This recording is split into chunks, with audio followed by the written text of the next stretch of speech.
it. Brandon and I are both. Are we tired? Are we both tired? I feel like we're both tired. I'm tired. I'm a little tired too. You're still recovering from New York. I'm still recovering from New York. I just feel like I haven't really gotten all, like when you travel and your sleep schedule's off, right. And then you try to get a nice sleep when you get back, but there's so much to do. You couldn't get that? Yeah, I feel like I've just not been able to really get a good solid 8 hours. There's just so much to do, so much to catch up on. So I've been gone for so many days. It's just not.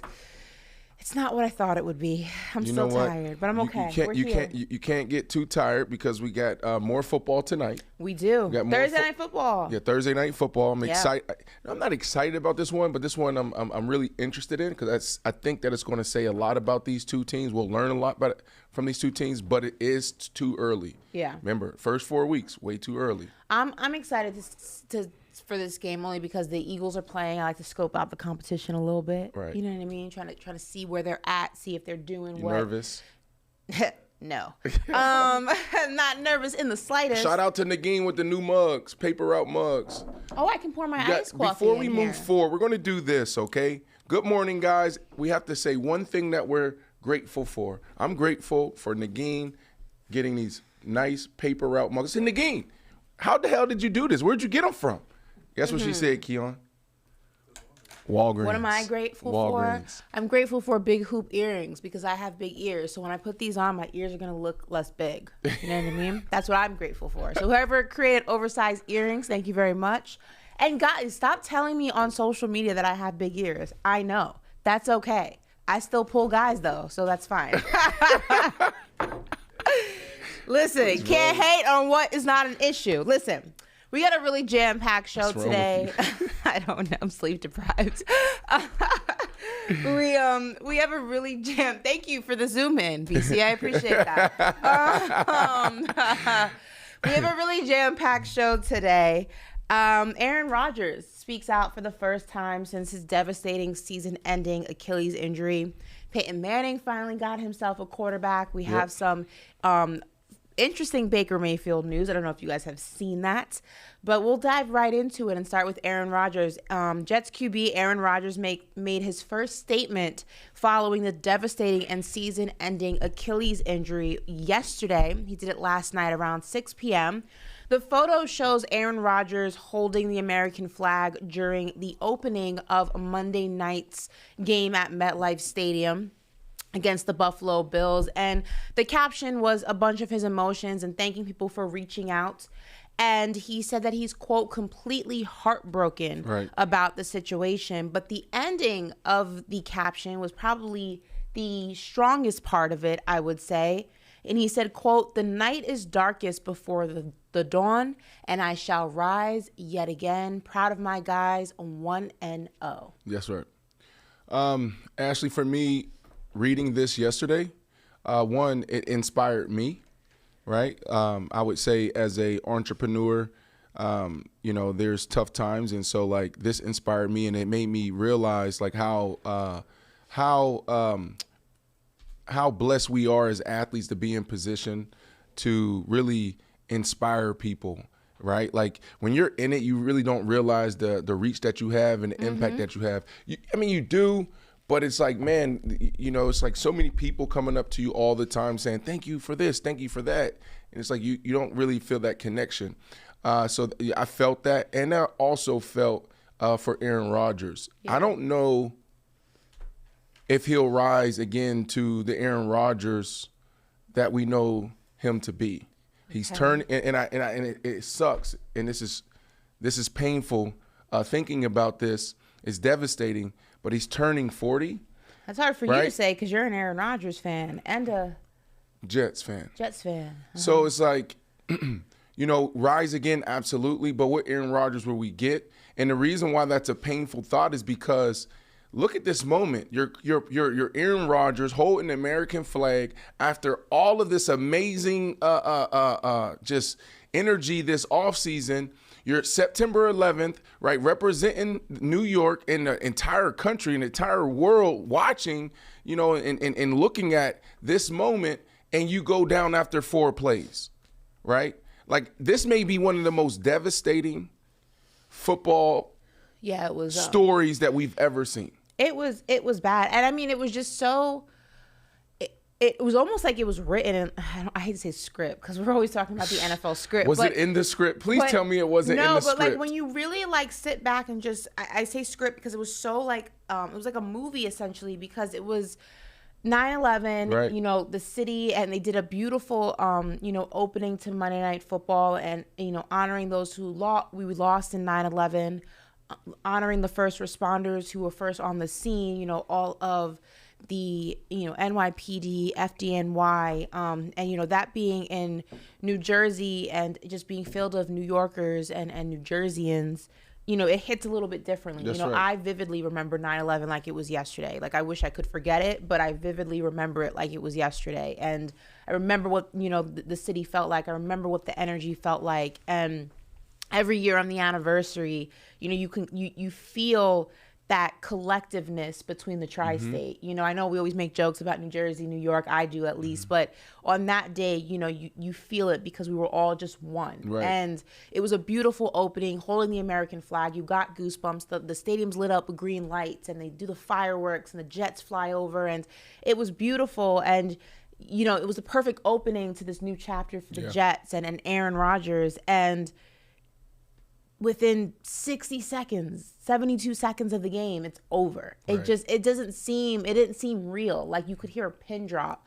But it's unfortunate because now you're posed with the question, you're right, he is almost 40. Yeah. You know, an Achilles injury, you know, at 40 is hard. We've seen players come back from it. I've seen players come back from it in the NBA, but they're not nearly the same. Yeah, and the thing about this is, you know, Achilles injuries, he can be back in 6 months playing, right? Right. He really can. It's like 6 to 8 weeks. Yeah, well, no, 6 to 8 months to come back. Oh, okay, like 6 to 8 weeks to heal, but there's so many athletes that we've had come through here and get on our tables for recovery from an ACL, Achilles, and they'll be out there playing, or they'll come back a year later and stay like, it's still nagging. It's still nagging, right? Like, can we try the laser? Can we try dry needling? Can we try bringing another guru? So it affects you for a very long time. And some people may be looking at Aaron Rodgers like, well, he's a quarterback. Mm-hmm. So this shouldn't be able to affect him. Is his arm okay? Is his arm okay? But what makes Aaron Rodgers special, and what separates Aaron Rodgers from everyone else, is his ability to move in the pocket, his ability to extend the play, his ability to get outside. And he's always picking up. He used to kill us so much when I was in Chicago, playing him twice a year. It's 3rd and 10. And he gets out the pocket. Julius Peppers may miss him, or Izzy may miss him. And then he finds a way to escape and then go pick up 12, 13 yards. 3rd and 15. I've seen this man pick up a 3rd and 15 in a crucial moment with his legs. Aaron Rodgers, we don't talk about Aaron Rodgers a lot as a dual threat, but the dude gets it done on that end.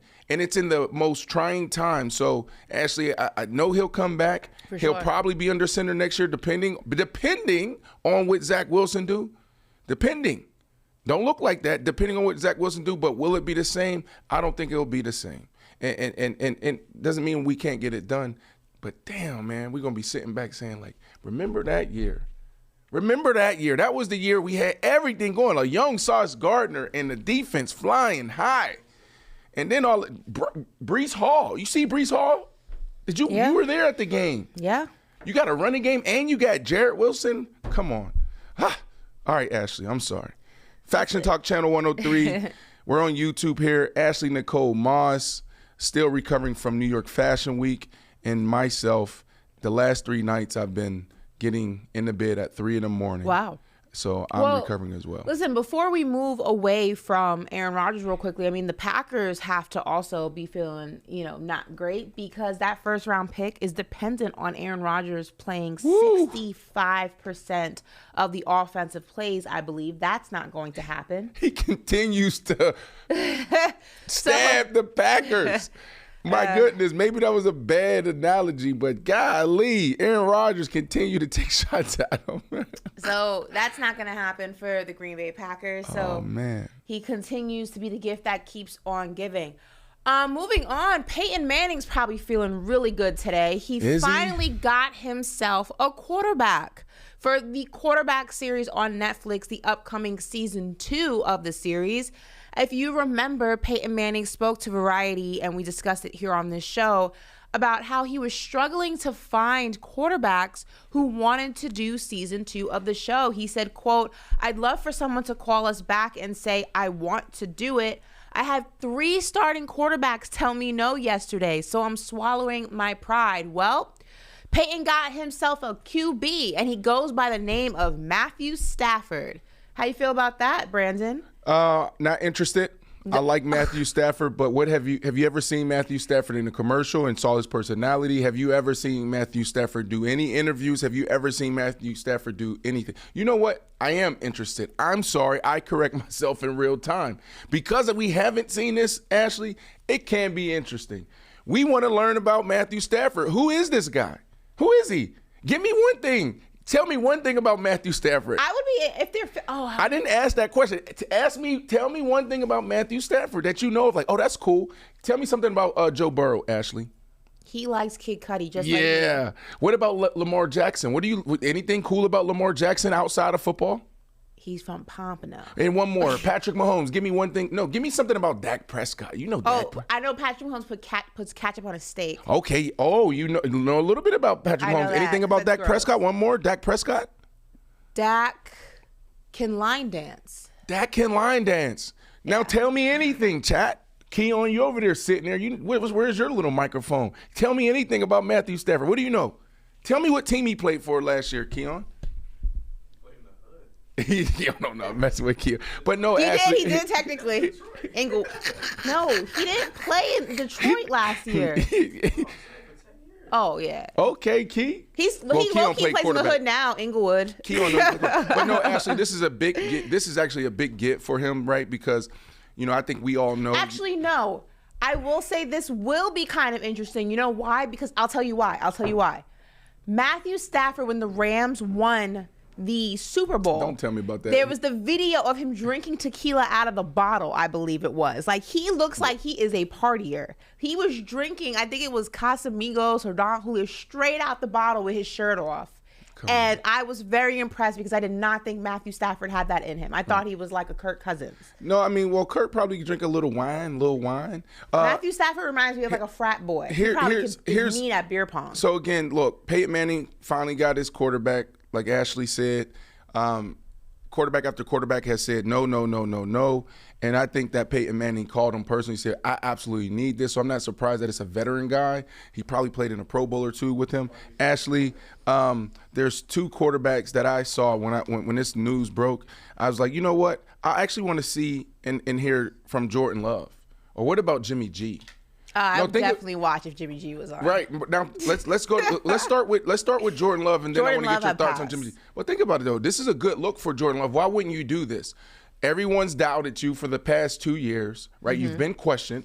Okay, Aaron Rodgers leave. Now you're giving the keys to the franchise. Who are you? This is a great moment for you to come out and say, I'm gonna have a great year. He's off to a great start. Went to Chicago, beat Chicago. Mm-hmm. Now, what type of person are you? This could be really good for his brand. And then Jimmy G, obviously, like, he's another guy that's quiet but cool. And you know a little bit about Jimmy G, but do we really know Jimmy G? I don't really care if just Jimmy G just sits still in front of the camera during his episodes. I don't even need him to speak. I just really don't. I'm going to be honest. I don't. Why do you? I think Jimmy G is so handsome. He's the Italian stallion. That's his nickname. Would you date him? For sure, I would date Jimmy Garoppolo. He's so handsome. Yeah, I don't think I'm his type though. I think he likes his girls a little bit more. Like you? No, what's the word? A different profession than I'm in. Just do it like that. Oh, what is he like? What is the OnlyFans model? A different profession. Dang, no, but Jimmy Garoppolo would be great. I mean, I think the women viewership would go up. I would like to see him in his like fashion endeavors. He's done stuff with like GQ and stuff like that. He's not fashionable. He's not fashionable, but he's done like. You can get him there. He's put him in like suits and he's been on GQ and stuff like.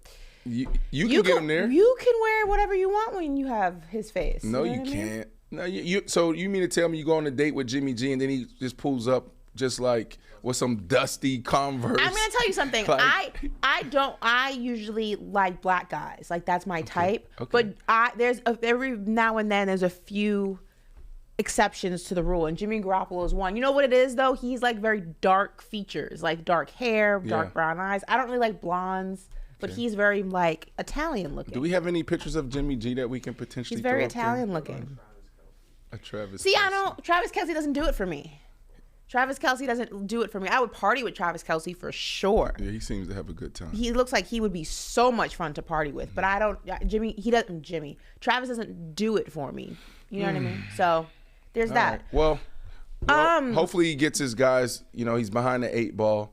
It's a good series, and it's unfortunate that guys don't want to do it. So hopefully Peyton Manning can make the call, or Eli, and get guys to commit before it's too late. Listen, before I tee up this story, do we have the remote in the studio so we can go ahead and hear this audio as our audience, as the chat is hearing this audio? Because this is going to be a big story. Well, Keon, you had the remote. 1 second, guys. Stand by. Shout out to everybody's out there tuning in to Paper Route here on Faction Talk, Channel 103. I'll take it, Keon. It's okay. We're on All YouTube. right. So this story here is the definition of hot mic, you got a hot mic, all right? A Bills reporter was caught talking trash about Stefon Diggs, but he didn't realize that the mics were still on, and it picked up everything he said. Before we play the video, I'm going to read you a quote, and then we can watch the whole thing. He said, quote, "There's no control over Stefon Diggs. Dude's gonna do what he wants to do. He'll look in my face and say, F you. That's how he treats everybody." Roll the clip. I think they're trying for Steph. Steph and Micah is who they're trying for. Hey, there's no control over Stefon Diggs. Yeah. Yeah. Dude's gonna do what he wants to do. Coming over there. Steph, get your ass. Nope. He'll look at my face and say, F you. Man, I used to be like that too with reporters until I realized it's like, Brandon was telling a story about how he my mic was hot. hot mic. You see, this is exactly what I'm talking about. Damn, woo. BC, y'all ain't hear me talking. But as Brandon was saying during his hot mic moment, he said he too used to be like this. Explain. Damn, that was off the mic. That was not supposed to be on. Well, air. now you got to explain because they heard you. No, I mean, when I was younger, I didn't understand the relationship needed with the media and men and women on the beat, right? So every day after practice, for those out there, maybe 2 or 3 people out there that may not know, after not just after games, but after every practice, Monday through Friday, there's men and women on the beat. There's cameras in your face. You come off from the practice field, or maybe you're about to go out depending on your team's schedule. You can be in towels. You could be going in the shower, and there's 20, 30 reporters there, cameras. And so every single day, you're not only with your teammates, but you're with these reporters, and it's the same reporters, right? So you built a relationship with them, good or bad, and they're there every single day, like I said. So when I was younger, it was this combative relationship. And those reporters, like that lady that you heard, she's probably going to be the ones out there, like, she's the one that's probably going extra, like, let me dig a little deeper on this relationship. And you'll see, a little information come out. Who is it coming from? Probably her. But then there's probably people that he's treating good. Like, I'm not saying, I don't know, I'm not there. But let's say this is somewhat true. And then there's reporters in Buffalo that treats him well. That reporter won't go as far, dig as deep to go unpack some dirt, right? Because he has a relationship with them. They kind of protect you at times, but they still do their job. So for me, I didn't understand that relationship early, Ashley, but when I got to the Chicago Bears, what I did is I found the nastiest, the toughest, the most ruthless reporters, or that had that type of history, and I would actually lean in more. Yeah. Right? Like, I even bought a reporter some shoes before. It's like, bro, your shoes ain't good. I called him out in real time. I was like, man, your shoes, bro, why you wearing those shoes? I got you, bro. Tomorrow, boom, I gave him that. And so what happened is they start giving me grace. Like one time in New York, you bought your way into good reviews. Well, it's just like really, yeah, kind of. Well, like New York, one time. So the first year, everything was awesome in New York. The second year, we imploded, right? So the first year, they gave me like Media Darling of the Year. You know, they give you these awards. And then the second year, we imploded, right? So now it's getting sticky.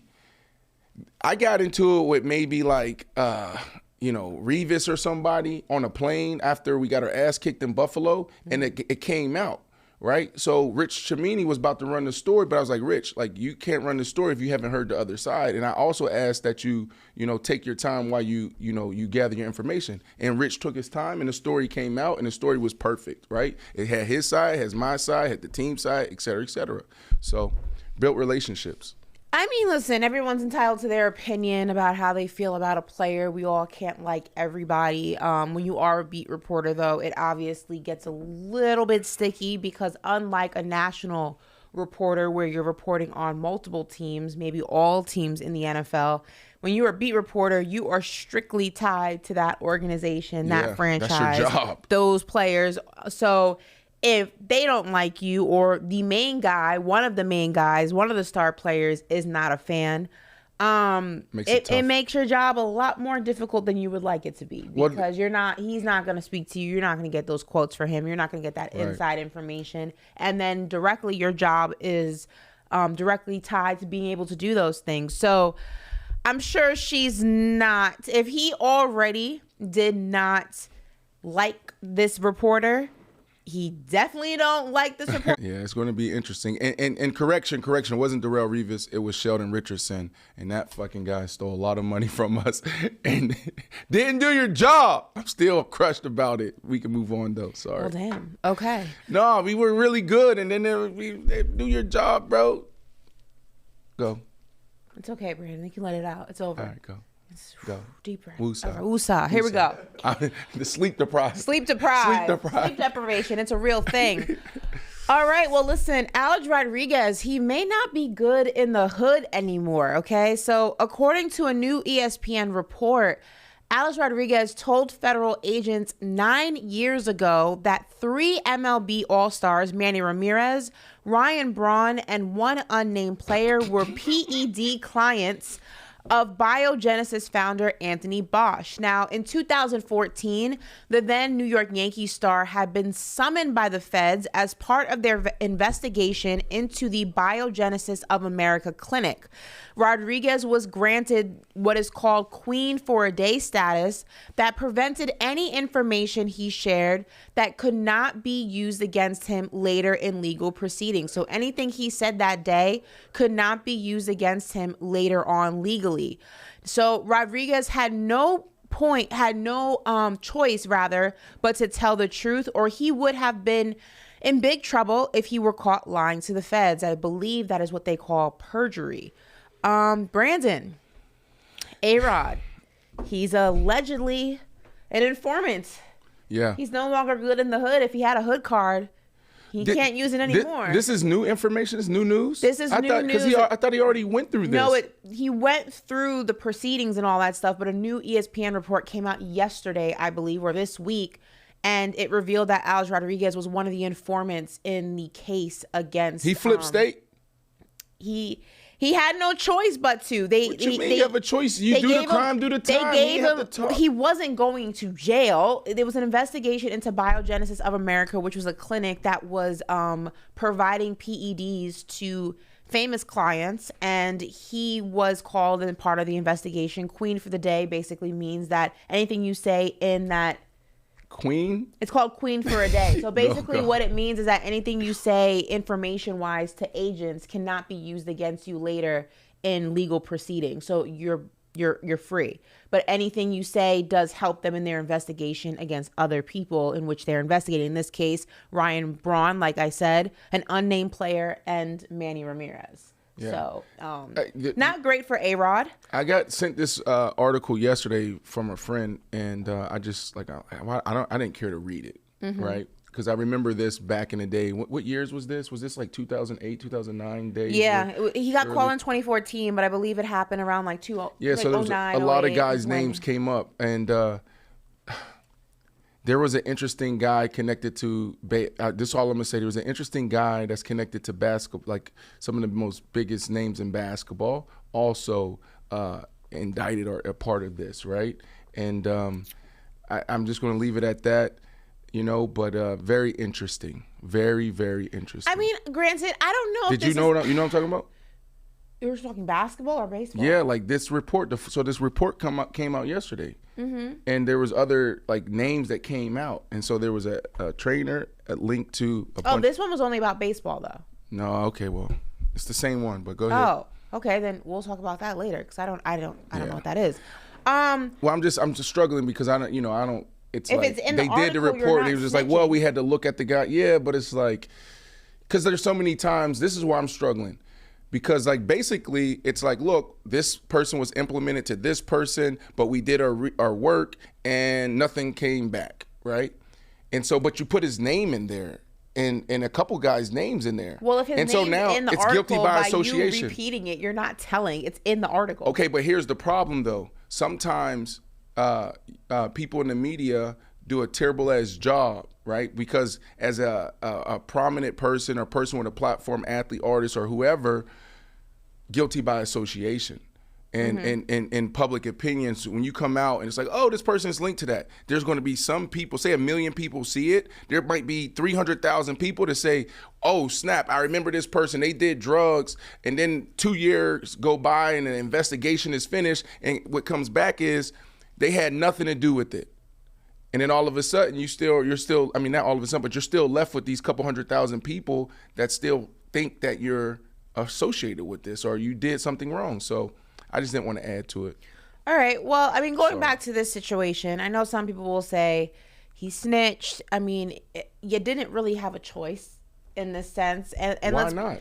Well, because it's perjury if you are caught lying to the feds. Then why don't you just tell the truth and say, I did this? Just talk about yourself. Why do you got to talk about anyone Because they else? brought him in to ask him about specifically the Biogenesis of America clinic and what he knew. Had he not divulged all that information and it came back that he knew more than he shared, then you also are now in a situation. And again, these guys weren't going to jail. Like you can't plead the fifth. You're not on the stand. That's not how that works.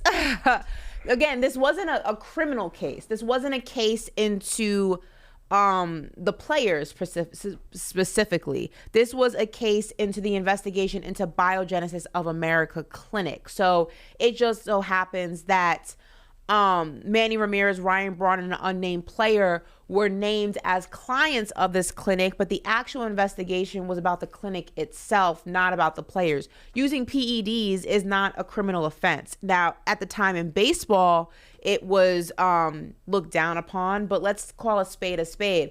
Jose Canseco's made it very known that this was not the first time this happened, and he was somebody who also let it be known that this has been going down in the MLB for a long time, and I can name names if you want to. So I know it may look to some people like he snitched. It wasn't that he was snitching on players. The investigation was about the clinic, and unfortunately these players went down with the cause. But the MLB and PEDs seem to go hand in hand, so it's interesting. Moving on to the NBA, they're coming down on load management. The NBA Board of Governors has approved a new policy that a team is unable to rest 2 star players in the same game moving forward, sources tell The Athletic. Now, what's interesting is what a star player is defined as. A star player is defined as one who has made an all-star or an all-NBA team in any of the previous 3 seasons. Now, based on the NBA's new definition, here are some of the players that are considered stars under the new rules. You have Trae Young, you have Ben Simmons, you have LaMelo Ball, DeMar DeRozan, Zion Williamson, which is interesting. Zion, I feel like, hasn't seen the court since he got drafted. Julius Randle, James Harden, Bradley Beal. Some people don't like this definition of star players, but this is what the definition is. And I'm actually very excited about the cracking down in some way, shape, or form on load management. I think it's better for the game overall. I think it's better for the fans of the game, new fans of the game. I'm not mad at this at all. I'm not gonna, pick at straws about the star player definition. Why aren't you mad at it? Why am I not mad at it? Yeah. I feel like it's a little contradiction, but go ahead. Why am I not mad at it? Yeah. A contradiction? But no, go ahead. I'm not mad at it for two reasons. One, I don't believe in load management. I said this with Stack on the show. I think load management in its traditional form was beneficial. Load management was for guys on teams, you know, when you're playing back-to-backs on the road, things like that. It was to preserve your star player, to preserve, you know, but, you know, in situations where, like I said, it's back-to-backs, or he had a grueling game the night before and he dropped 50 and, you know, things like that, and now he's playing just less than 24 hours later. That load management I don't have an issue with. My issues with is when guys have a stomach ache and it's like, I can't play today, or I have a headache, I can't play today. You want them to play through? You want them to play through a headache? What I'm saying is like load management has become an excuse just not to play guys, or just to preserve them, you know, as many games as possible, to only play the games that matter. Oh, we played last night against the Lakers. Now we have to go ahead and play the Kings. I don't think he's gonna play this game. If there's nothing wrong with you, you should be playing. Right. If you're not physically exhausted, in a sense of a back-to-back, you should be playing. I think about what Kobe Bryant said. I think about what Jason Tatum has said. I think about what Bam Adebayo has said. Said on our show. He says all of the time, these kids save up their money. These people save up their money to watch me play. Yeah. I'm not going to play a game just because it's Charlotte and it's not going to be a nationally televised game. I'm going to sit out. That's not cool. Mm-hmm. So I think load management in its traditional form is a good thing, but it's gotten so far out of control that this is 100% necessary, and I'm not mad at it at all. Okay, cool. And listen, I agree with you there. I'm with you there. But the reason why I said it's a contradiction a little bit, because when they made the end-season tournament, you were on the other end of the spectrum. How? You were so far removed from the thought of us, you know, entertaining this or embracing this. I still am. Well, because this is the problem. This is they have to do these things because these guys aren't playing. The product from November, December, January, when they start preseason, to March, mid-April, it's trash. It's trash. And I just recall when we were talking about that, you were like, well, I'm still a fan. I'm still going to watch the games. For sure. Why are we watching the games when, put the list back up, and some of these guys aren't even there? It makes no sense to me. And so, I said that because the NBA product, like I keep saying this, the NBA product sucks. And now you have the NBA, Adam Silver, and everybody involved trying to fix this problem. If they're playing, the game is good. Like, look at the game in May. Look at the game in playoffs. Like, it's a freaking phenomenal product. So I'm glad that they did this, and I think there's more to come. Not to be a hater, but I'm just gonna say, can we throw the list back up there for a second, please? I know what you're about to say. 75% of these guys, if they didn't play, I'm still watching. Like, it's only when there's multiple like, for example, Jimmy Butler and Bam Adebayo don't play in a Miami Heat game, I'm not watching that. That's stupid. But if Fred VanVleet and who else is on this list? Well, they're not even on the same team. I need two players on the same team. Kyrie and Luka. Well, no, I'm not watching. That's dumb. They're the two megastars. Jared Allen, Darius Garland. Messing up. Okay. Paul George. Some of these guys, like, if they're not playing, that's not going to stop me from watching it. If LaMelo, now LaMelo's not a good example, but like, okay, let me give you an example. If James Harden's not playing in the Philadelphia 76ers, but Joel Embiid is, I'm still watching. Like, that doesn't make or break the game for me. It's only when you start sitting out multiple guys. But there are some names on this list. You think Chris Paul not playing in Golden State? Yes, it changes the game. Is going to make me not watch it? Yes, it changes the game. Do I still have Steph? It changes the game. Let's go back to James Harden and Embiid, because that was a really good one. It took you 20 to find I was trying to find it because some of them are not on the same team. It took you 20 to find it because this is right. Ashley, when James Harden and Joel Embiid is not on the court at the same time, it changes the game. No, it doesn't. He's not even going to play anyway. So let me ask you this question in football. Aaron Rodgers back in Green Bay and Adams. You'll still watch if Adams isn't playing, right? Because it's Aaron Rodgers. Yes. You'll still watch. It changes the game because now you're not getting those big plays. You're not getting those amazing moments. Will Aaron Rodgers potentially still win the game? Yes. Will he still make big plays? Yes. But it totally changes. It's a little different because of the chemistry. That's what makes these teams sweet. It's a little different. It's us together. If James Harden is not playing in the 76ers game, but Joel Embiid is, I'm still watching. You can still watch it, but it does change the game. It affects the game. Let's be honest. James Harden, 9 times out of 10, is a non-factor, so it's not going to change much. But let's say James Harden is doing his job, right? So this is why it changes the game, because James Harden not playing, now we're just taking him out, and you're probably not getting what you want out of Joel Embiid. You're probably not even getting the product because now it's easy to double him or strategize against him. Maybe. But if James Harden is doing his job, he's hitting his shots, he's getting other people involved, he's running the point guard position the way he should be, then it opens it up for everyone else, and it makes the game more exciting. If I get James Harden that cares, for sure. But if I don't, then it's not really making. Come on, say it. Say it. I'm with you when you're right, B. No, if I get James Harden that cares. Chris Paul not playing in Golden State, are you not watching? Chris Paul changes Chris Paul on the court, yes. You're grasping at straws, hold on, bro. time out. So you're telling me you have Steph Curry, Klay Thompson, Draymond Green, but Chris Paul's not playing. Well, this is a different story because we haven't seen him in this team, in this locker room. But Chris Paul in Phoenix, oh my goodness, you take him out and you still have, KD and Devin Booker, I'm still watching. Devin Booker, yes. But what I'm saying is, Chris Paul makes the game exciting because he gets those guys better shots. He gets those guys open. He makes Ayton better. So are you still watching? Yes. But all of them together is like, wow. If Chris Paul didn't go down, they would have won it this year. You kind of reach it with Chris Paul. I will agree that there are some names on here that will definitely make the game more exciting, and when they're not playing, it definitely changes the course of the game. Like if you look at all those Cavs players, yeah, Donovan Mitchell's cool by himself, but when you have all those guys together, that Cavs team is so much fun to watch.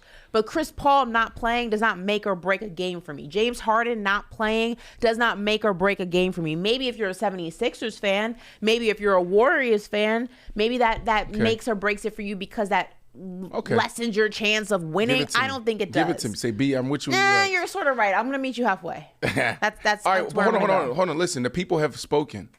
You saw as soon as you threw that graphic up, throw that graphic back up. When Ashley was introing this, throw that up, please, BC. And a great job, Jazz. Jazz is in his bag with these graphics. Shout out to Jazz. Phenomenal. People, why y'all flaming my guy, Ben Simmons? Right, so you see Ben Simmons is on the list. Go to Brooklyn. You see him? Yes, Ashley, he's on his list.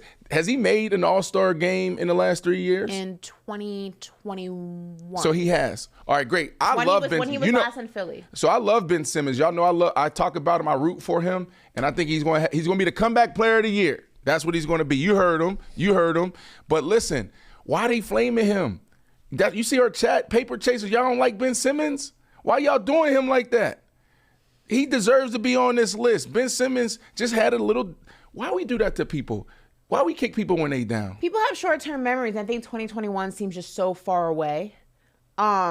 When you think about in terms of basketball and season and all that has happened. They said Ben Simmons should be out the NBA, let alone on this list. Stop it. People have short-term memories. 2021 is within the 3-year mark for the rules of this. A lot has happened, obviously, since then with his career. Again, Mark Spears did an incredible piece profile on him recently. Said that he's in phenomenal shape. So, training camp starts. Yeah. Training camp starts in a couple of weeks. What is it? Mid-September in 2 weeks, 3 weeks? I think the end of September. For some people, end of September, first week of October. So that's the verdict will be out. I mean, some people are leaning towards it. Some people are leaning against it. I'm somebody who always tries to root for the underdog. I think everybody is possible. Everybody has redemption in their story. It is possible. So I'm not on the Ben Simmons hate train. I think it's gotten a little bit extreme. People go through things. I just feel like it's a little bit low-hanging fruit at this point. That's the term I was looking for. It's low-hanging fruit. So moving on, Stephen A. Smith made a huge clip, or not a huge clip. This is a huge clip. Stephen A. Smith made a huge undisputed claim While appearing on Joe Budden's Joe Budden Network, Stephen A. Smith says that the reason he went after Shannon Sharpe so quickly after the news of his undisputed departure without feeling like it was a dig at his former co-host Skip Bayless was because he, Sharpe, quote, did not leave of his own volition, saying, quote, also, I'm telling you, he was pushed out. Listen to this. All right. So, interesting. You know, why Stephen A. keep going on these podcasts? What he trying to do? Don't listen. He's in his. I see what he's trying to do. He's in his bag, I guess. Listen, this is interesting. When the announcement was made, he trying to stay relevant because he got them new media boys coming. He trying to stay cool. Ashley, I'm sorry to interrupt. Ashley, like, bro, let me get through this. No, go through it. Go through it. Bro, he trying to do all the culturally relevant platforms, bro. I see him. He's smart. He's smart. Go ahead, Ash. Well, listen. I threw you off. No, it's interesting because when the announcement was made that Shannon and Skip were parting ways from Undisputed, there were a lot of theories. You know, was Shannon leaving on his own accord? Was it the contention of Shannon and Skip, especially that last football season where there was a lot of, it seemed like below the belt digs at each other. Shannon walked off set, didn't come back the next day. Skip was forced to apologize. There was a lot of things that had transpired that last season of them being together. And he ended up leaving after the Super Bowl. Would you ever walk off the set here? For sure. Hey, listen, and I believe you. At least you know. Hey, that's what you would do something. Yo, you know what you do? You know what? Hold on. I'm sorry. I'm just interrupting. You know when Ashley's walking off now? Y'all got to peep this now. When Ashley upset, she leaned back like that and she looked like this. Yo, and you don't talk. Okay, whatever. You got to stop doing that. When you don't like something I say, and then, see, look. See what I'm saying? You gotta stop that. Don't do me like that again, Ashley. Listen, anyway, let me finish before I walk off like Shannon. We had this conversation here on this show probably about a few months ago. We were trying to, figure out, what went wrong. Was it, the relationship was beyond repair? Did it go too below the belt that there was no way back from it? Was it the disagreements, in the Damar Hamlin situation, and then Skip throwing digs at Shannon, and Shannon feeling like it was the Tom Brady situation, and when did it just reach a point of no return? Was it a buildup? This is interesting that Stephen A. is basically saying that if none of that really was even a factor, that Shannon, it sounds like, would have stayed through all that had he not been pushed out. Right. This is interesting. What do you make of this? Well, I mean, I'm glad because I'm gaining more understanding as to how I got thrown in it. Remember we had the Super Bowl. And I tried to holler at Shannon, and he was like ran away from me, and so that was the first time I was in that type of space with him. But before, I was hitting him up, and he stopped responding. I'm like, what the hell? And I had a legend hit me up and say, yo, are you and Shannon okay? I'm like, what you mean? And he was like, man, he's going through some things, but this is months before he went left on the Fox show. He was like, well, I think he hot at you because, what he's hearing is that you're trying to take his job, get his job. I'm like, I just left Fox. I'm doing my own thing. So I'm glad that more information's coming out because, I always looked up to the OG. And to me, he's probably the best personality on TV now. You got Stephen A., but I think Shannon Sharpe's been in his bag for a couple of years. So I like these two together. So I'm glad that there's more information coming out. And hopefully Shannon Sharpe calls me and give me an apology because he treated me extremely rude at the Super Bowl. And I was like, OG, just talk to me. Let's talk. I don't know what you're talking about. What do you mean? You were there, Ashley. I wasn't there when it happened. I heard the story after the fact. Okay, but anyways, though, going back to them, a couple things I want to get off my chest today. Going to this, listen, Stephen A. knows what he's doing. Skip Bayless is down and out, and I like how he rebound, bringing in the guys that he brought in, and also Lil Wayne. But Stephen A. is trying to dominate Skip and Fox. And so any opportunity he's getting, he's throwing shade on them, and he's giving this information. So it's not a good look for Skip and FS1, but it's a great move by Stephen A. Well, it is interesting. FS1 as a network is beating out ESPN in the Really? ratings. Yeah. FS1 is beating out ESPN? FS1 is now more, I forget the terminology that they use, but it's more, there's more. The viewership? Not the viewership. It's being seen by more people than ESPN, meaning like more people are choosing to have FS1 as part of their like cable packages versus ESPN. Oh, that could be manipulated. But First Take is still dominating Undisputed in the ratings. Yeah. Dominating. I think it's like 400,000 to like 100,000 or something like that. I saw that. Dominating. So it's interesting.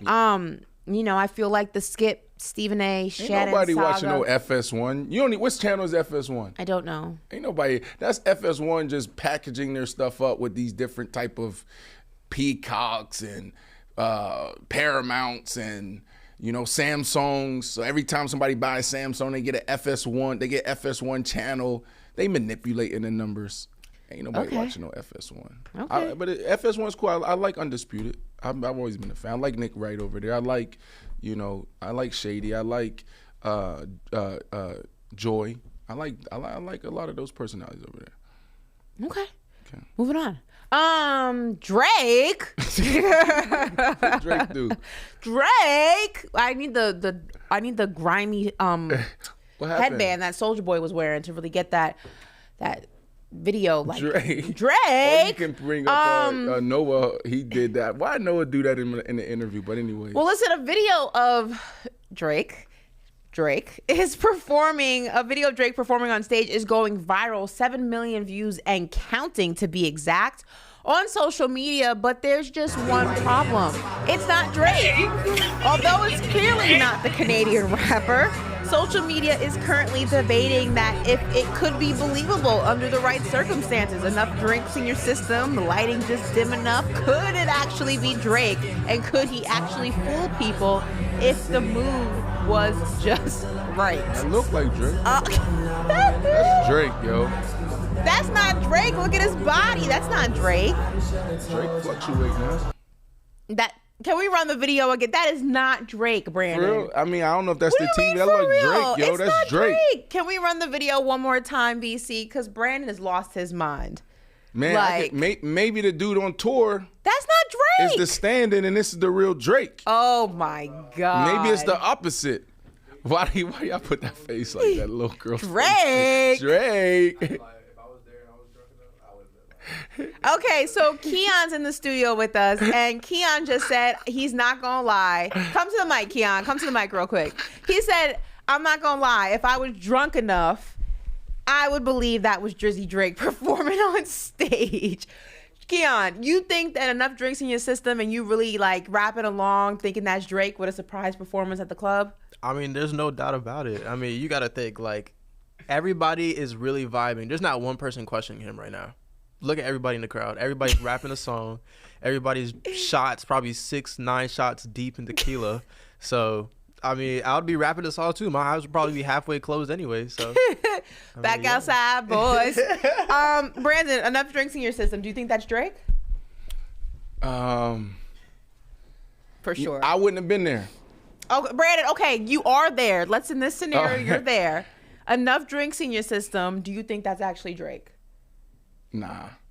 But I wouldn't have been there, I'm telling you though, because like if they be coming on stage at 2 to 3. I'm gone if I go out, if I'm in Vegas. Let's say you were there. Let's say it was an early performance. You are 4 shots. He would have got me. He would have got me for the first 3 minutes, and I'm like, now I'm starting to look like, yo, hold on. Like, oh, he got me, yo. And then I would probably like went behind stage like, yo, let's take a picture, bro. That was dope. I like that. It looked like he know what he's doing too. I would love to, I got to see him. Maybe he can go on tour. He can probably make a lot of money going on tour just as the fake Drake. If he went on tour and people actually paid to see the fake Drake, that is so sad.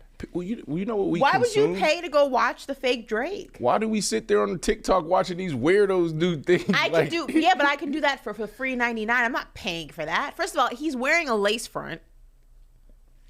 What do you mean he's wearing a lace front? He's wearing a lace front. Like his cornrows is a lace front. No, it's not. Yes, you can't it even is. see that. No, it's not. It's Those are super real. lace front. Where he went wrong is this. He should have went really baggy so he could tighten up, the midline, whatever. What do they call it? Mid what? The waist, the Yeah, midsection. the waist. Yeah. Yeah, he's hefty. Drake's not that big. Right. So he should have wore like a oversized tee and put on sneakers. I don't Maybe think he's Drake there would on ever a wear wedding. those What they shoes. like? They in Vegas or something? He's there on a wedding. I don't know, but I don't think Drake would ever wear those shoes. Or like what they call it? The bachelor party. Listen, just be yourself, guy. It's okay. Just Drake. That was good. All right, moving on. Thursday night football goes down tonight, 8:25 p.m. The Eagles and the Vikings will face off. Now, currently, Philadelphia is a 7-point favorite, while the over-under of total number of points, Vegas thinks it is going to be 49. So that is what the latest odds are for this matchup. Now, last season, the Vikings went to Philadelphia in week 2 for a primetime game and got thoroughly outplayed by the eventual NFC champions in a 24-7 loss. So they are looking for revenge in this game. Brandon, how do you think this one's going to play out? I think the Eagles win. The Eagles weren't happy, Ashley, with their performance last week. They felt like they were slow, they were sluggish, and that's when Coach came out, Nick Sirianni came out and said, man, I'm rethinking things already for next year. Right, Jalen Hurts didn't get any snaps. A bunch of starters didn't get any snaps. So I think this team is there's some locker rooms you can look at as like, man, they don't have the leadership, or they may be immature, they may be too young. But when I look at this team, how they're constructed, this team has leadership and they have true pros, guys that's going to come in and do it right. And so they're the ones that can look at the film, make the corrections, and get it done the next week. So I think this game will be a good game, but I'm leaning towards the Eagles, and then the Vikings. It's like you talking about Drake, Baker. Y'all let Baker beat you? Like, how y'all do that, right? So Baker Mayfield, maybe Baker Mayfield's having that Geno Smith type moment where he's going to revitalize his career and he's going to, shock the world with the Tampa Bay Bucks. But, you expected more in week 1 out of the Minnesota Vikings. What they did, that was a huge letdown. Like, Kirk Cousins allegedly, and the Vikings are supposed to be working on a contract. If I'm the Vikings, I'm like, slow down. Put the pins down right now. This is what everybody's talking about. You're week 1 against the Tampa Bay Bucks. Name me, outside of Mike Evans, name me 5 people that y'all know of, right? So come on, man. Like, Kirk Cousins, I like Kirk Cousins. And if I was on Kirk Cousins' team, I would be standing up and saying, like, no, sign the guy, because it's hard to find someone different. But, man, you got to be getting frustrated when you have a letdown like this. The really good teams start off the right way. They find a way. And now they're 0-1. So I'm excited about tonight, Ashley. I will be watching. You said that the 49 points. I'll take the under. Vegas has total points being 49. I'll take the under. Ooh. I'll take the under here. Yeah. Okay. No, the Vikings were terrible on defense last year. Minnesota, and then Philly was really good. Damn, this is a tough one. Vikings was terrible. Philly, they got simple football. I'm taking an under. Okay. I'm taking an under here. So it's 49.5, you said? 49 even. Okay, I'm taking an under. All right, well, listen, key to the game for the Philadelphia Eagles to win this one, pull this one out. What is the biggest key for you? They got big plays. Big plays. Because what I just said was simple football. Uh-huh. I love the Philadelphia Eagles Keep it simple, offense, stupid. right? And what I mean by that is there's 11 guys on the defense, right? 11 guys on the defense, and all you got to do is look at the box. If there's 8 guys in the box, and what the box is like the defensive line to the linebackers, and that safety comes down, he gets right there by the defensive end or linebacker, and you see one-on-one outside, throw the damn ball. And it's simple. We don't need to do the trick-em-dick-em stuff. Just throw it up to your playmakers and let them make the play, right? And that's what they did last year. Jalen Hurts was on point. The wide receivers turned those 50-50 balls into 80-20 balls. So that's what I'm looking forward to seeing there. And then the running game got to get going. Remember, this is a team that can gas you for 200-300 yards on the ground because you got a quarterback that can go too, and he can also throw for 300-400 yards any given Sunday. Defensively, they know who they are, but the Minnesota Vikings, they got to find a way to put together a complete game. Justin Jefferson went for like 100-something yards, 10 catches or 8 catches or something crazy in the first half, and then the second half maybe had 1 or 2 catches for 10 yards. He was super frustrated. You got to find a way. Again, it's going to be tough. So keys to victory, the Minnesota Vikings eliminate the big plays. Philadelphia Eagles find a way to have 6 explosives. Explosives are 16-plus yards. And key to the game for the Vikings to pull one out if they want to go ahead and upset the Eagles, who, like I said, are the favorites going into this matchup. Eliminate the big plays and Kirk Cousins. So it's all about big plays. So eliminate the big plays because I know that seemed one-sided when I said that because Philadelphia Eagles to me have the edge. They're the better team. Right? And the way to beat them is, you just got to go toe-to-toe with them. And then Kirk Cousins has to protect the ball, and he has to make big plays. It's as simple as that. Like, Kirk Cousins is the type of guy to keep you on schedule. Kirk Cousins is the type of guy that's going to move the sticks. Kirk Cousins is that person that's going to be super consistent. Now, what Kirk Cousins sometimes fail his team is in those moments where it's like, yo, I got to have it right now. Mm-hmm. Aaron Rodgers, it's 3rd and 16. We talked about this earlier. It's 3rd and 16, and all of my guys are covered. I get out of the pocket. Dude grabs my leg. I find a way to get out of it, and then I run to pick up the first down. Like, can Kirk Cousins make that play? Can Kirk Cousins stay up, keep his eyes down the field, find Justin Jefferson, find KJ Osborne? Can he do that, right? That's what we want to see. We shall see. Listen, Thursday Night Football goes down 8:25 on Amazon. Amazon finally has their Thursday Night Football. Remember, the first Thursday Night Football of the game So I'm not going to be able to watch. You don't have Amazon? Can I use your Amazon? I don't think it works like that, Brandon. I think Amazon's on their Netflix shiz where it's like you can't share the... It's not? Okay. So what do we got to do? Cool. You have Amazon. How do you buy stuff? I don't use Amazon. You don't use Amazon? I text Kelly. Yeah, I text Kelly. Kelly, I need new underwear. You don't have Kelly. You don't have an Amazon account for real? I have no Amazon account. I have no Starbucks account. Like all this stuff, Uber Eats. I have no Uber. I have Uber.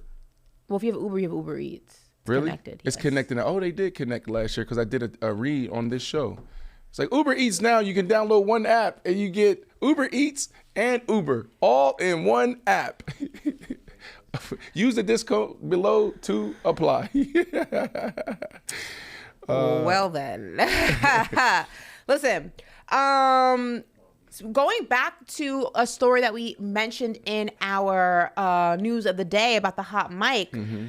36 minutes ago, Stefon Diggs' little brother, had something to say about that, and he said, they turn on you so quick, gotta get bro somewhere safe. So he is vouching for his brother to get out of Buffalo and get somewhere safe. You know what's safe, Trayvon? Dallas. Yo, Trey just gave us too much tea.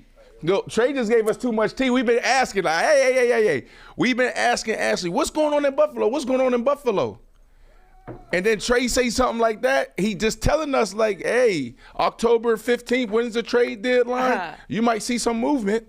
You know what's super safe and has no state tax? Dallas. Ain't nobody going. They got the receivers. CeeDee Lamb, you got the Archer, and then and Gallup. Y'all don't need nothing. Y'all good. What I need and what I'll get are two different things. Too much money. You know y'all can't afford it. Y'all still got to pay Parsons, and y'all got to pay Dak. Like I said. What'd he say? What did you say? I almost spit on my... He said Dak got to go. What? Trayvon, why do you say that? Like, Stefon Diggs loves the Dallas Cowboys. Just want to put that out there. Stefon Diggs is going to New York to the Giants. Think about it. Why would you wish that on him? It ain't wish it on him. Danny Dimes, like he's this dude makes quarterbacks better. Danny Dimes need a guy like Stefon Diggs. Him, Saquon Barkley, the defense, last year they were great. I think they're going to get back on track. They got one of the best defensive lines in the business. This is a good move.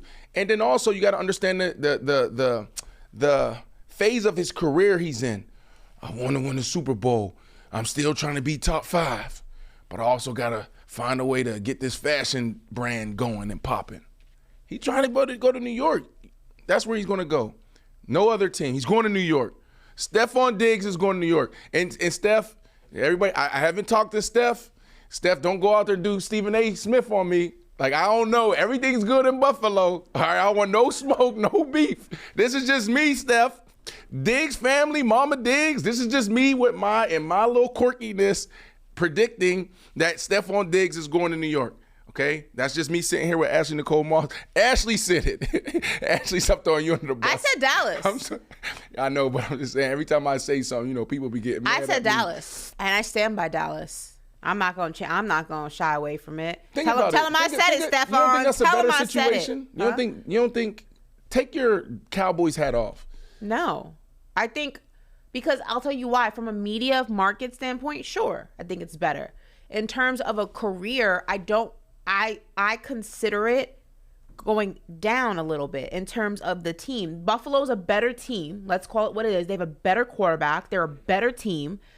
Although the Giants are in a better market, they're not a better team. He wants to go to, I would think if he could have it his way, he would like to go to a team that not only has a spotlight, but also has a team that can win. That's not the New York Giants. That is the Dallas Cowboys. I'm just saying. I like the Cowboys. People can say and people can go ahead and throw shade at the Cowboys all they want. They're a better team than the Giants. We 40 dubbed them on Sunday Night Football. They have a better defense, a better offense. There's no brighter spotlight than the Dallas Cowboys. Why would you leave a team that has the possibility of going to the playoffs, even though Josh Allen looked absolutely atrocious against the Jets? Why would you leave a team that has a possibility of going to a playoffs to a team that would be lucky to even get into the wild card?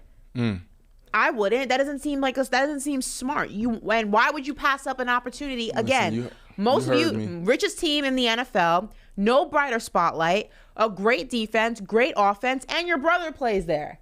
How did the Giants compete with that? The biggest media market, not in the country, not in football, but in the world. Stefon Diggs is trying to morph into a global fashion icon. He's on GQ. Keon, throw the Keon video up. Bro, Fashion Week's after the season. He can do both. Throw the Keon in his Fashion Week every week for Stefon Diggs in New York. Do it in Dallas. Stefon Diggs probably going to live in Soho. You know him. He going to be in Soho. He might be in Brooklyn and Dumbo, nice little penthouse. Look, Men's he's Fashion on Vogue. Week What in else has Europe he is done? in the summer. Tommy Hilfiger.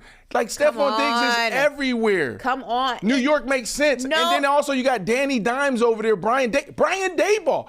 Oh, my goodness. Who's the head coach? Did you just use Danny Dimes as a selling point? Who's the head coach of the New York Giants? It's Brian Daboll. Where was Brian Daboll before the New York Giants? Buffalo as the offensive coordinator. You don't think they got a great relationship? You don't think Brian Daboll's over here scheming up a plan, saying, oh my goodness, the trade deadline's here to trade. I love Sterling Shepard. That's my brother. My brother's recovering from a few injuries, but guess what? They need a wide receiver. That's all they missing right now. Brady, you're not making any type of sense. You just used Daniel Dimes. What I mean by Daniel Dimes as a selling point? No, I did not. Listen, Linda. Listen. Who's Linda? You never seen that video? Please find that video, please.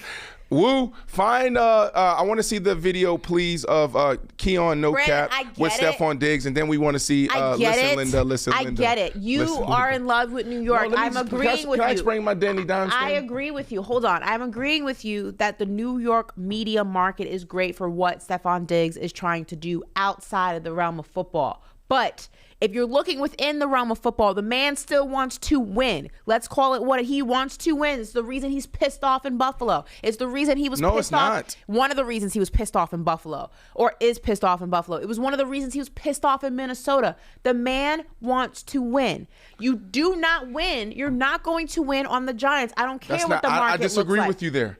You disagree think with you that there. team is a team that's going to win? Yes, listen, and Come y'all, on, first off, Brandon. I'm They gonna got sound 40 real apiece crazy. on I'm Sunday. sounding crazy right now. Okay, I'm sounding crazy right now, but everybody in week 4, week 5 will look at this differently, right? Because they just lost 40-0, right? But if To you look who? at that game to the Dallas Cowboys, Okay. But you cannot fall. Really good teams that are coachable, they'll correct that. But you cannot drop to the Dallas Cowboys 16-0 in the first quarter when it's rainy. You can't do that. Why? Because now you're in a passing situation in terrible conditions, and now you got that defensive front that can pin their ears back and just say, we're getting after the quarterback. And now Now you see it's the Danny weather's Dimes fault. It's all of that. All of that Now plays it's the into rain. it. So I promise you won't see the Giants get blown out like that again. Okay, and then the Danny Dimes thing is this. I'm not saying Danny Dimes is great, but what I am saying is Stefon Diggs, you got to put him in like that Antonio Bryant type space. You got to put him in that Devontae Adams type space. What do I mean by that? They're not just script wide receivers. They are make a play type wide receivers. So Danny Dimes, all he got to do is look out there and see it's 1-on-1 at Diggs. Don't think. Just throw him the ball. He'll make the play. So it makes the game easier for Danny Dimes, and they need a wide receiver. So he's able to do it with Kirk Cousins. He was able to do it with the quarterback that came in when they made that play, the backup quarterback. So he'll be fine there. Let me just play. Let's just play a little game let's play a little game of who's better at what. Okay? Just to go ahead and do the pros and cons. All right, let's do this. Better quarterback, Dak Prescott or Daniel Jones? Well, the people been on Dak. I'm asking you. You asking me? I'm asking you. Better quarterback, Daniel Jones or Dak Prescott? I gotta go with the majority of saying the majority is not high on Dak Prescott. Brandon, you can't keep switching back and forth because you said. All right, okay. All right, let's start over. Go. Better quarterback, Daniel Jones or Dak Prescott? Dak Prescott. Better offense, Dallas Cowboys or New Jersey Giants? Cowboys or Giants? Cowboys. Okay, that's 2-0. Better defense, Giants or Cowboys? Cowboys. Okay, that's 3. Better spotlight in terms of more national games, more attention in the NFL. We're not equal primetime games. Equal? Every team can get up to 5 primetime games. I'm not talking market. I'm telling you, and listen, primetime. You asked me primetime games. Every team can get up to 5, no more than 5 primetime games. If you look at the Giants and Cowboys, they probably both have. Who 5. is the most talked about, most criticized, most talking point, most Cowboys for clicks? It is the Dallas Cowboys. Nobody is talking about the Giants the way they talk about the Dallas Cowboys. That is why the Cowboys are the most valuable franchise in the NFL. Let's call a spade a spade. I'm not knocking the New York markets better than Dallas. That I will give you 100%. I will give you 100%. But we're talking about the team in the NFL that has the biggest microscope on it. The answer is always the Dallas Cowboys. Okay, so but here's my better thing. Head coach. Let me put. Go ahead. All right. Better head coach. Brian Daboll. Okay, I'll give you that. So right now we're 4-1. What team does Stefon's brother play for? That ain't fair. That's 5-1. What are the pros? What are the pros of the Giants that the Cowboys do not have outside of the New York market? Which in the offseason, Stefon Diggs will be in Paris walking runways. Fashion Week is a non-factor. The Met Gala is in May. Diggs, He'll be free for that too. Let me give you some advice. Okay. Let me give you some advice, Stefon Diggs. Okay. I hear you, Ashley. That was great. Saying. You got me.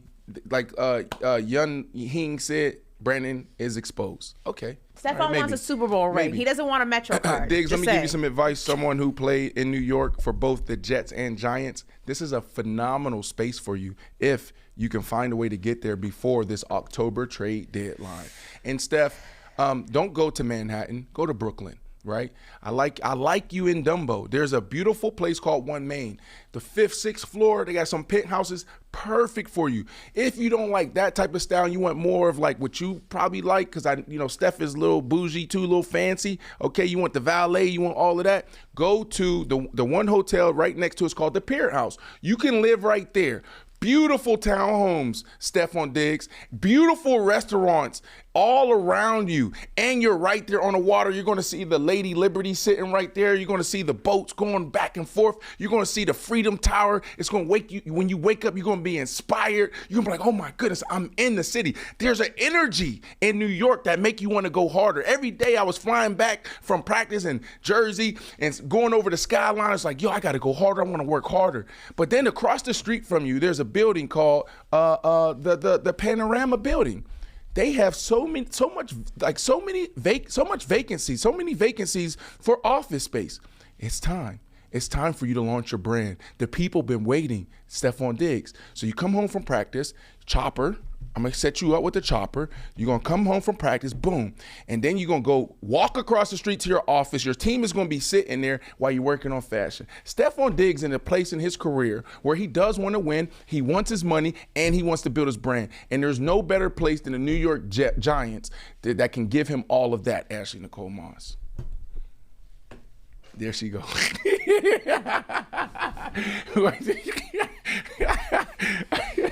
Or you can go to a team that will win, go to a team that's more prime and ready to win a Super Bowl, and then come February, you can go to your Dumbo penthouse, walk across the street, do your fashion stuff, fly to Paris, do your fashion stuff, and do it like that. You don't actually have to live there to do that. She's struggling. I'm winning. I'm winning.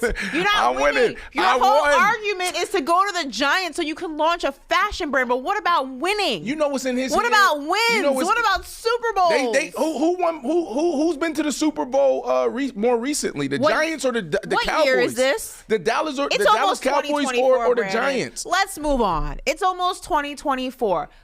In 2023, the Giants got 40-pieced on Sunday night. They didn't score a field goal. You want Stefon Diggs to go there? You think Stefon Diggs on that team would have allowed that to happen? How's that going to He would have threw his helmet down. He would have grabbed Danny Dimes. Let's go. Unless Stefon Diggs planned on playing offensive line, there wasn't a damn thing that he could do from getting Danny Dimes, stop him getting his bell Stefon Diggs rung. would have had the team ready to go from the jump. He would have been the one Brandon, in the locker room saying, "Hey, crazy." He'd be better off going to the Jets before the Giants.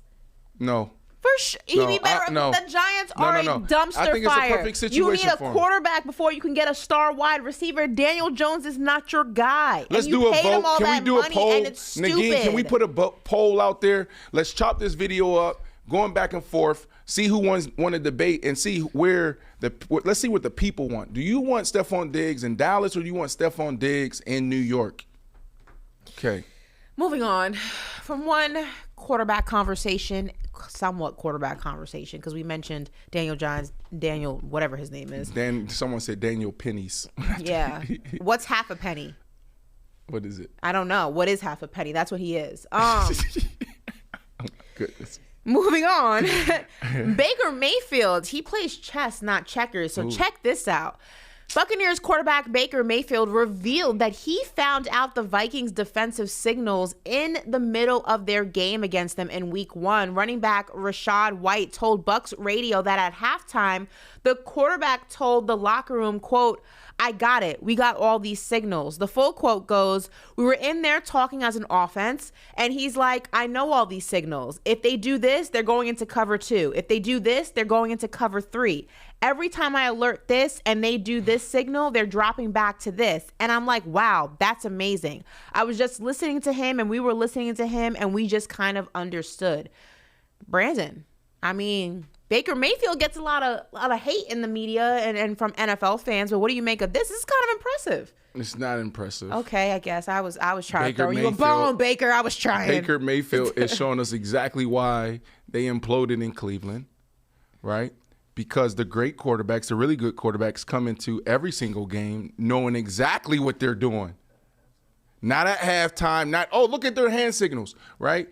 There's, back in the day, and I don't know if they kind of cut this out, but you could study the broadcast film, right? Because you can hear the quarterbacks talking, checking, defensive coordinators doing certain things, hand signals, and so guys would put together clips to study that.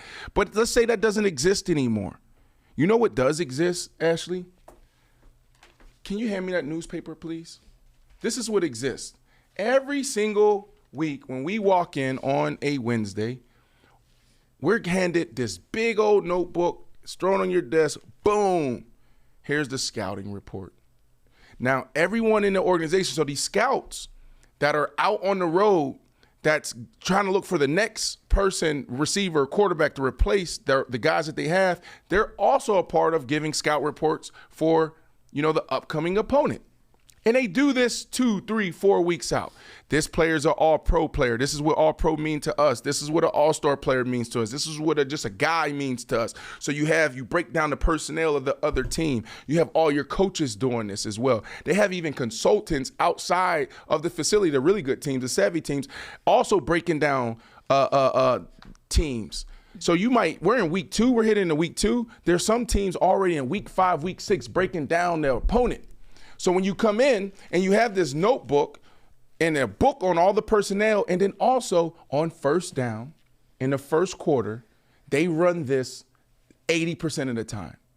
Second and 2 to 3, this is what they do 90% of the time. So as a quarterback, you're supposed to walk out there confident and comfortable knowing that in any given moment, you know it. You're playing the game. You're talking about chess. It's all chess. Fourth quarter, 2-minute drive. We just got into the fringe area. They got to knock us out of red zone so we don't get this field goal. They're going all out blitz. So now, boom, boom, boom. You check. You just play fast. And so Baker Mayfield, this is great. Cool. It's cute. But you should already know all this going into a game. That's my response to that, Ashley Nicole Moss. Well, so not impressed. Not impressed. Brandon Marshall here, Ashley Nicole Moss, Faction Talk Channel 103 here on YouTube. We have any paper chasers here. Chrissy O still here. Elephant. Have you seen Elephant here before? Elephant? I have no clue what Brandon is talking about. You've lost us. I know. I went in some deep football, right? So basically what we do when we walk into the locker room on Wednesday, we're breaking down first and second down. We're looking at play action football. On a Thursday, we start breaking down third down. So we break down the game into pieces every single week. So we don't just go out there and throw plays out there. We're saying this is what we see works on first down or second down, play action. On Thursdays, every team across the league is looking at third down and situational football. That's when you're implementing your 2-minute drive. And then on Friday, it's called Fast Friday. And we're looking at red zone, fringe area, more situational football. And we may double down on third down again. So the game is broken down between the days. So sorry if I lost you. Long story short, Brandon is not impressed. Sorry, Baker. We tried.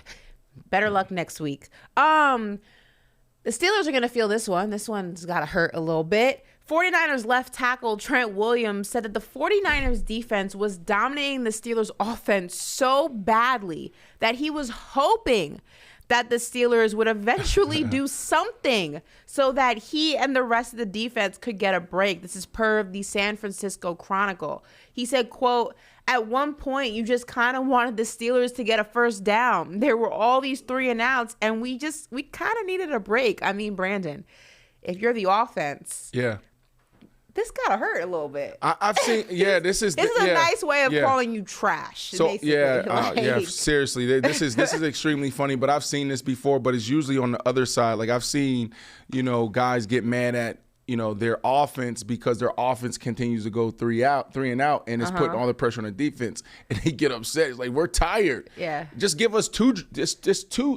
drives, extend 2 drives. So this is funny. Trent's a legend. What up, Trent? Has this ever happened to you?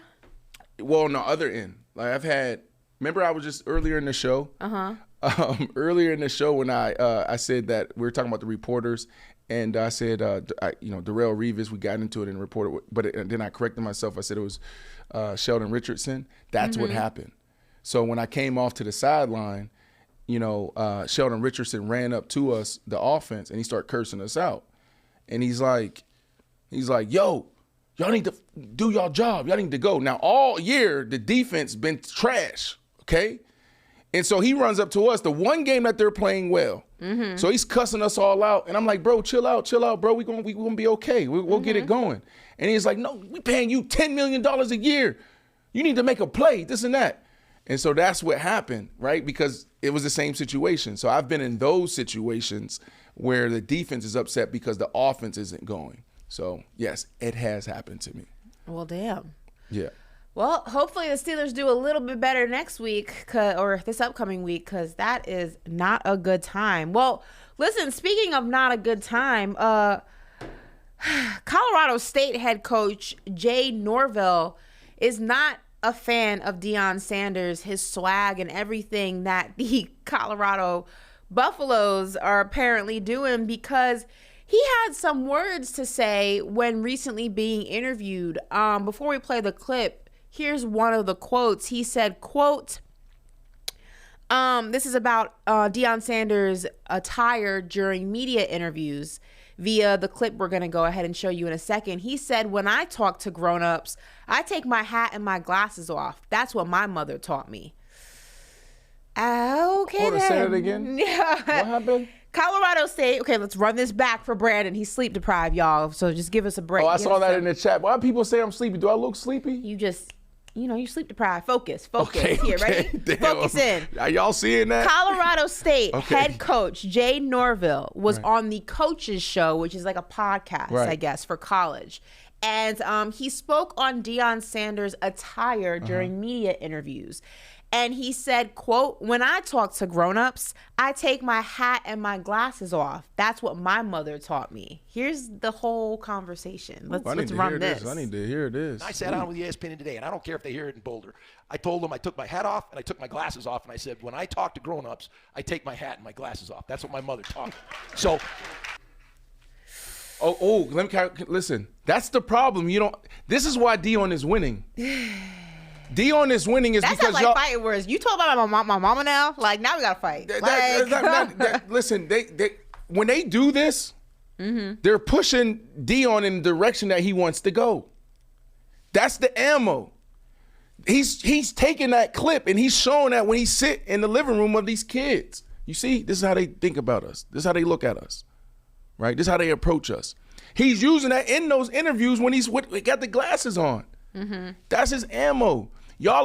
Every time y'all do this, y'all are making Deion stronger. That's his juice. And that's why he's winning, is because you guys aren't connecting with the culture. 80% of football is what? Minority kids. And what are minority kids? They want to be like Deion. They want to wear the glasses. They want to wear the jewelry. They want to do that. They want to do the dance. Deion ain't here to appease you. Deion is not here, okay, to make you feel comfortable. Deion is here to win a championship and do something legendary. So he's not speaking to you when he's up there on his desk. He's speaking to all those kids that's watching him and saying, damn, do I go to Colorado or do I go to USC? Do I go to Colorado or do I go to Florida? Do I go to Colorado or do I go to Alabama? When it's all said and done, I'm telling y'all right this. I said this yesterday. And Ashley, let me correct myself. I said he can go down as one of the most the best college football coach if he stays. He probably won't, because you got to think about it. I mean, unless he coaches in 20, 30 years, I don't see Deion coaching for 20, 30 years. If he stays there, he's going to probably have the biggest impact in college football that we've ever seen. Bigger than Bear Bryant, bigger than Nick Saban, Steve Spurrier, like all those guys. Bobby Bowden. He's him. Deion Sanders, this is scary. We didn't get to this yesterday, Ashley. Sorry that I went on this rant, but you always give me grace, so thank you. Thank you. I mean, listen. Well, I want to say that yesterday, what other former player can do what Deion did? Like, I'm looking, I was like, is Ray Lewis on that list maybe in his own way? Is there any NFL player, current or former, that could have this type of flair, this type of IQ, personality to do what Deion did? Because to me, it's all about personality. All I know is, listen, one of my favorite sayings is, don't be the next contestant on that Summer Jam screen. You know where that's from? You know where that's from? No. It's a famous Jay-Z line from Takeover. Okay. And basically it just means when you're on the Summer Jam screen, if you've ever been to Summer Jam in New York, it's just high definition. Everyone can see it. It's a giant screen. And basically he was saying it as a diss. And basically that means don't let your mouth write a check your ass can't cash. You out here talking crazy about the glasses and the swag. You sound like a hater. But what's even worse is that you're going to go ahead and look extra crazy on Saturday because you and I both know Colorado State is not going to hold a candle to what Deion's got planned for them boys. So it's just kind of crazy about how you go ahead and you talk all this big stuff and whatever, and you're not going to be able to perform. Let's call a spade a spade. He is going to look crazy on Saturday.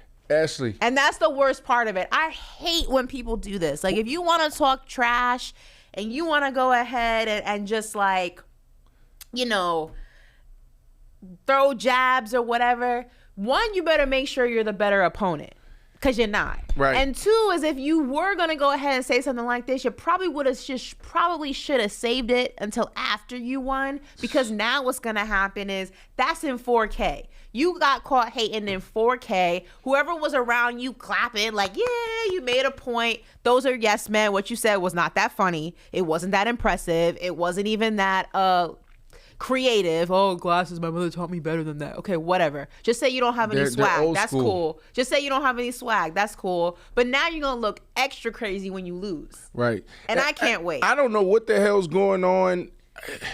Why all these coaches and you know, talking heads feel like they need to say something about Deion. It's like, this is crazy. It really is the biggest story in sports right now. It's bigger than the NFL, anything in the NFL. It's bigger than that. The NBA, obviously, nothing's going on there. Even like the betting world, there's been more people placing bets on Colorado than anything else in sports. Ashley, if you go to ESPN.com right now and you scroll down just a half a page, there's an article written. Literally, they wrote an article that says, what do other coaches think of Colorado? We're not talking about football. We're not talking about X's and O's. We're not talking about, rankings or the Heisman candidates' positions. We're talking about how they feel about Deion. Deion is pissing a lot of people off right now. No, one of my favorite things that Ply says is when he goes, you mad. You big mad. There's a lot of things Ply says. Now, Ply is a funny dude. But one of my favorite things, he goes, you mad?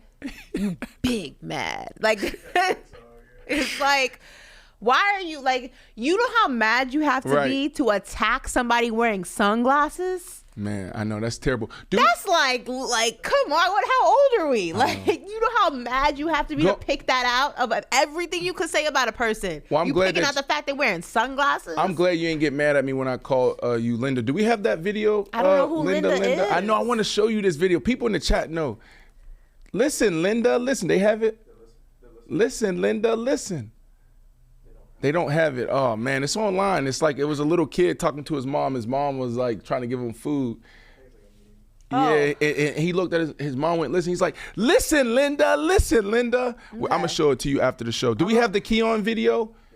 Let's see the Keon video because we're just debating. We're going to go back here. Okay, we're not going to beat this dead horse, but I do want to show love to Keon, and this says why I believe Stefon Diggs will go to New York.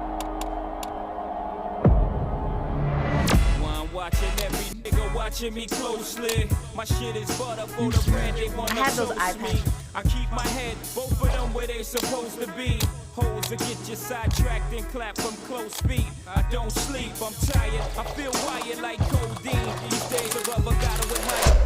So, what you wearing? Tommy Hilfiger. What are you wearing? Tommy Hilfiger. I'm wearing Tommy Hilfiger tonight at the Met.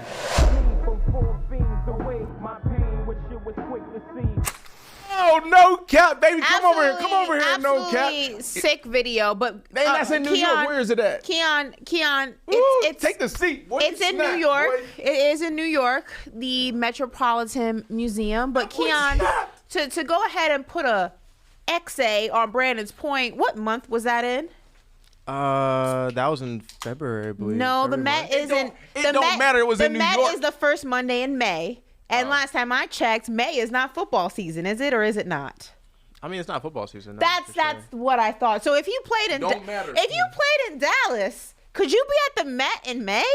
I believe you could be. There's no. He can make the Met every day.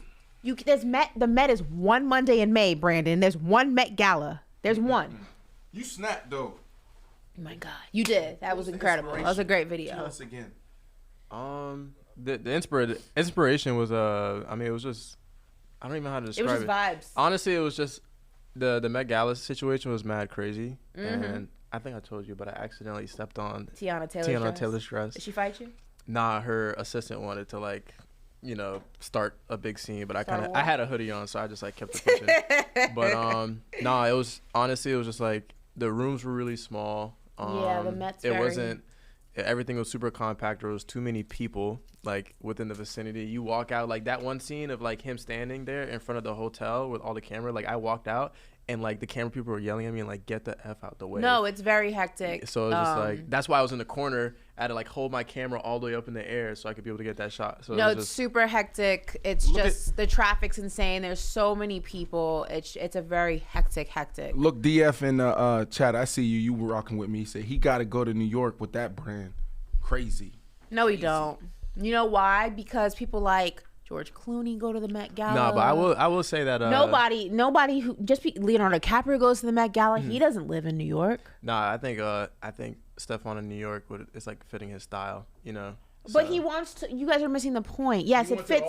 He wants to win. He's not gonna win there. I mean, I know Stefon. Everybody wants to win the Super Bowl, but Stefon really wants a chip. So if you can win a chip and then be in New York the entire offseason, and then Paris for Men's Fashion Week, and then the Met Gala in May, why would you not take the best of both worlds, guys? You know, he can do it in Buffalo. I mean, now you wildin'.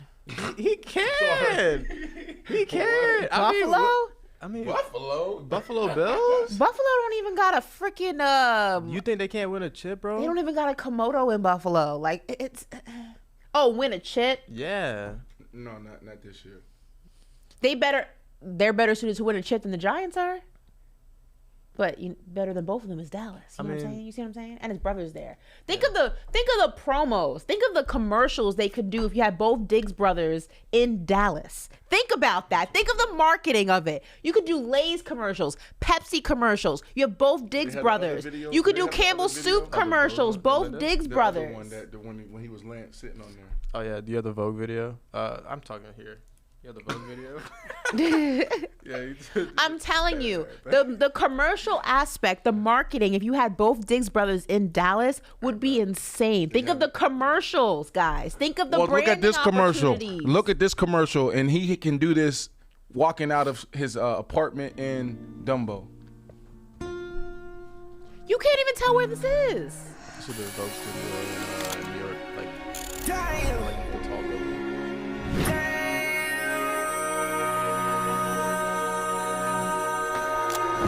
I gotta say, this is one of my hardest shoots in the world. It was all Stefon Diggs, like sitting in the chair. I had like my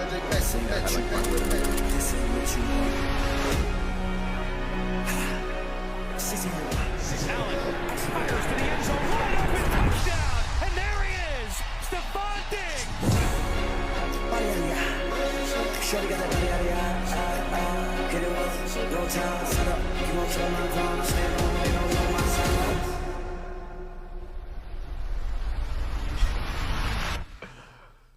Stefon Diggs. Now think about it. Think about it.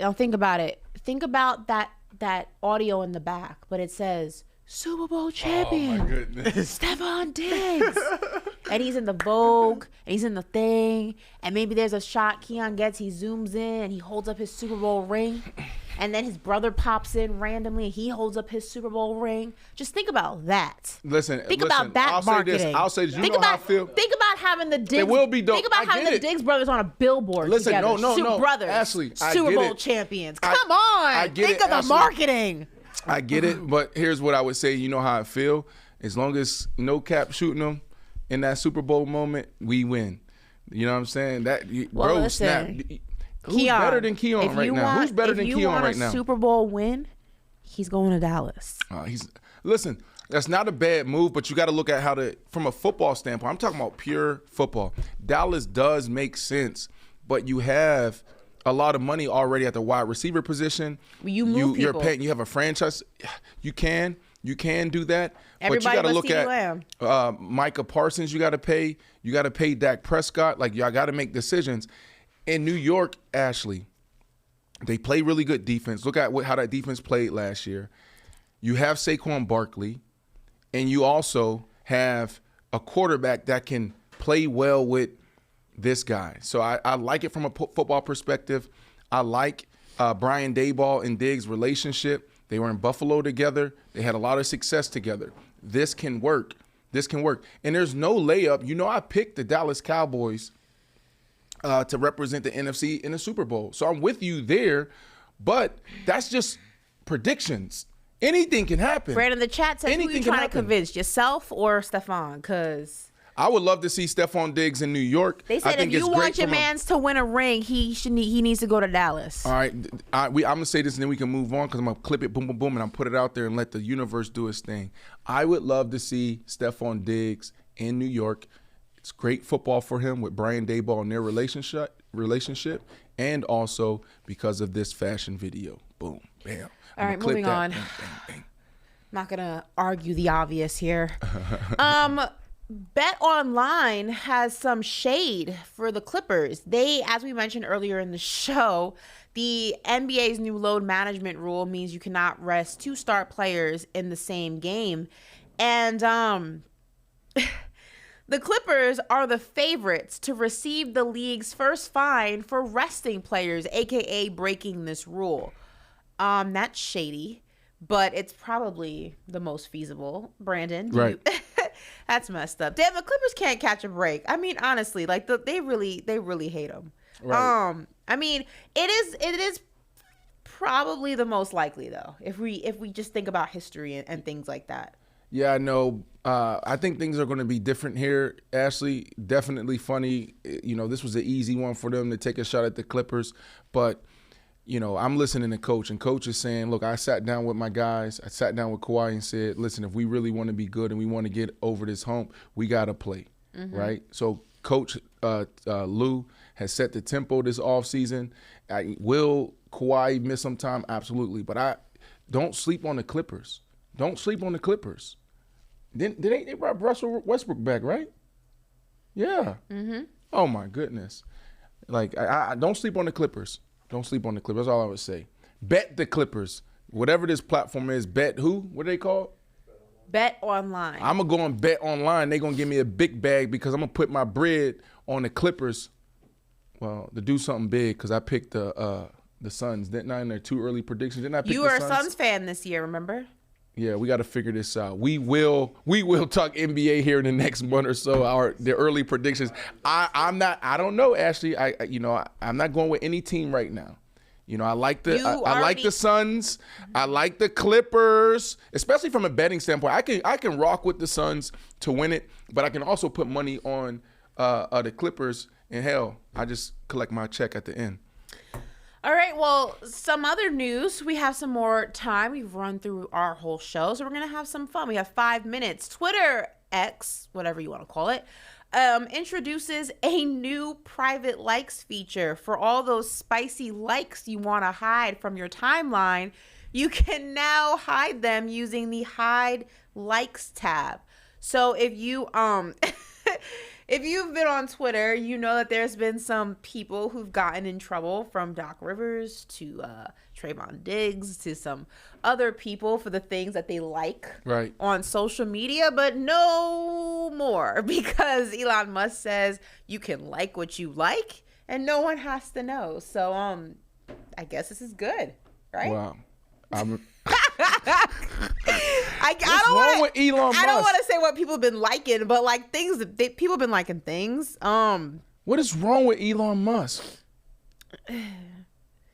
He's down for the people. Okay, I guess he wants the people to be able to like what they like without feeling shame. You know. What's going on? Because I'm never on Twitter like that. People like X. People like What? Say it. People like certain videos and stuff on Twitter. And why can't you do that? Because your likes are public. So if you like a video on Twitter, it'll show up on your followers' timelines. And it will say Brandon Marshall liked, and it's a video of whatever you liked or a photo of whatever you liked. I'm glad I know it now. This is hiding the likes for people. Oh, that's good. That's good. I like that. I like that. I'm glad. No, I'm never. When it's something little, you know what I mean, borderline, I ain't liking it. What do you mean borderline? Look. I mean, if something that, you know, you just got to look and keep it moving. You gotta look and keep on moving. Hey, hold on real quick. Ashley, this is the Hey Linda video. Let's check this video out. Can we throw the Linda video? Check this out, Ashley. Yeah. But I have to yell at you guys. Listen,